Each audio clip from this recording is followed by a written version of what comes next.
ఎన్నికల నిబంధనలను ప్రతి ఒక్కరూ పాటించాలని ఎన్నికల రిటర్నింగ్ అధికారి ఎం మొక్కంటి, ఏలూరు నగర కమిషనర్ సంక్రాంతి వెంకటకృష్ణ ప్రజలకు, రాజకీయ నాయకులకు సూచించారు.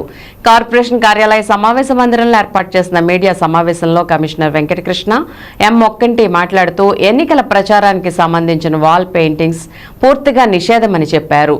హోర్డింగ్లు, ఫ్లెక్సీలు ఏర్పాటు చేసుకోవాలంటే ముందస్తుగా ఎన్నికల అధికారి నుంచి అనుమతులు తీసుకుని కార్పొరేషన్ అధికారులు సూచించిన హోర్డింగ్ వినియోగించాలని అన్నారు.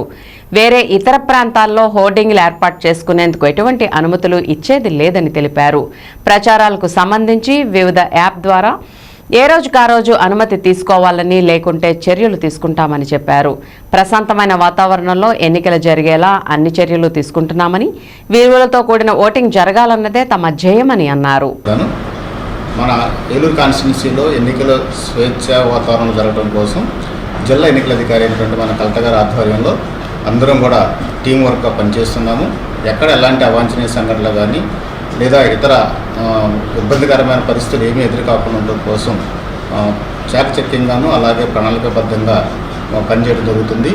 ఈ ఎక్స్పెండిచర్ మానిటరింగ్కి సంబంధించినటువంటి విషయాల్లో కూడా మేము ఫ్లయింగ్ స్క్వాడ్స్, అలాగే static surveillance teams, video viewing teams అన్నీ కూడా మేము ఏర్పాటు చేసుకున్నాము. మీకు కూడా ఏదైనా సమాచారం ఉండి మా దృష్టికి తీసుకొస్తే అలాంటివన్నీ కూడా మేము ఫ్లయింగ్ స్క్వాడ్కి కానీ ఇతర టీంలు చెప్పి అలాంటివన్నీ కూడా అరికట్టి స్వేచ్ఛాయుత వాతావరణంలో ఎలక్షన్ కమిషన్ వారు ఏదైతే చెప్పారో ఆ నిబంధనల ప్రకారం ఎన్నికలు జరగడం కోసం చర్యలు తీసుకుంటున్నాము. అలాగే ముఖ్యంగా రాజకీయ పార్టీల వారు కానీ అభ్యర్థులు గారు గమనించవలసింది ఏంటంటే ప్రతి కార్యక్రమానికి కూడా అనుమతి తీసుకోవాలి. అది సువిధ ప్లాట్ఫామ్ అని ఉంది, ఆన్లైన్ ప్లాట్ఫామ్.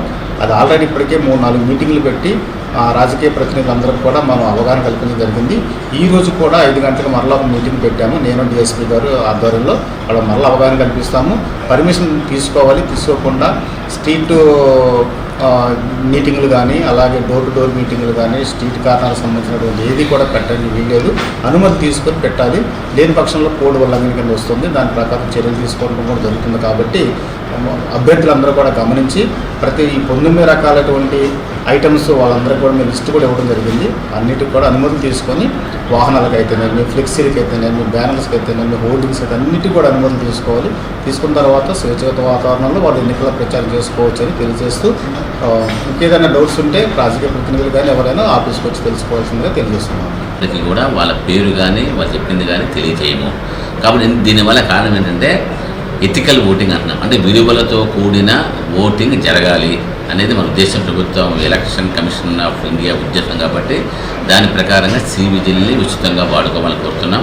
అదేవిధంగా ముఖ్యంగా యాంబిగ్యూటీ ఎక్కడ ఉందంటే ఫౌండేషన్ స్టోన్స్ చాలా చోట్ల చాలా పనులు ప్రారంభించాము, పూర్తి అయిపోయినవి, ఏం చేసాం. ఆ ఫౌండేషన్ స్టోన్స్ కానీ ఓపెనింగ్ స్టోన్స్ కానీ ఉంటాయి. ఆ స్టోన్స్ని ఎట్టి పరిస్థితుల్లో కవర్ చేయక్కర్లేదు. ఆ స్టోన్స్ మీద ఉన్న పేర్లని ముయ్యక్కర్లేదు. వాటిపైన ఫోటోలు ఉన్నా కూడా ముయ్యక్కర్లేదు. అవన్నీ జరిగిపోయిన కార్యక్రమాలు. వాటికి సంబంధించిన ఫౌండేషన్ స్టోన్స్ కానీ ప్రారంభోత్సవాలు చేసిన విషయాలు కానీ ఏది కూడా శంకుస్థాపన, ప్రారంభోత్సవం ఇవి 2 కూడా ముయ్యాల్సిన అవసరం లేదు, స్పష్టంగా చెప్పడం జరిగింది. కాబట్టి దాని మీద కూడా మేము ఒక క్లారిఫికేషన్ ప్రజలుగా ఇస్తున్నాము. అదేవిధంగా నేషనల్ లీడర్స్ ఎవరు చనిపోయిన నేషనల్ ఎవరికైనా సరే ముసుగు వేయక్కర్లేదు. అందులో ఇందిరాగాంధీ కావచ్చు, నెహ్రూ గారు కావచ్చు, భగత్ సింగ్ గారు కావచ్చు, అంబేద్కర్ కావచ్చు, గాంధీ గారు కావచ్చు, ఇటువంటి వాళ్ళకి ఎటువంటి ముసుగులు వేయక్కర్లేదు. బతికి ఉన్నటువంటి లీడర్లు కనుక విగ్రహాలు ఉంటే వాటికి మాత్రమే ముసుగు వేయాలి. అయితే మన దగ్గర ఉన్న ప్రత్యేకమైన పరిస్థితుల్లో దివంగత 2 ముఖ్యమంత్రులు ఎన్టీ రామారావు గారికి అండ్ వైఎస్ రాజశేఖర గారికి ఇష్టం తప్పితే రిమైనింగ్ ఎటువంటి జాతీయ నాయకులకి ఎక్కడా కూడా ముసుగు వేయాల్సిన అవసరం లేదు. డెఫినెట్గా మీ అందరి సహకారంతో 100% శాంతియుత వాతావరణంలో మనం ఎలక్షన్ జరపాలని, అందరూ కూడా ఓటు హక్కును వినియోగించుకోవాలి. అది హక్కు మాత్రమే కాదు, బాధ్యత కూడా. కాబట్టి ప్రజలు మంచి ప్రభుత్వాన్ని, మన భవిష్యత్తును నిర్ణయించేది ఓటే కాబట్టి నిర్లక్ష్యంగా, నిర్లిప్తంగా, ఉదాసీనంగా ఉండకుండా 1 గంట సేపు సమయాన్ని వెచ్చించైనా సరే తప్పనిసరిగా ఎన్నికల రోజున ఓటు వేయాలని అందరినీ కోరుతున్నాను.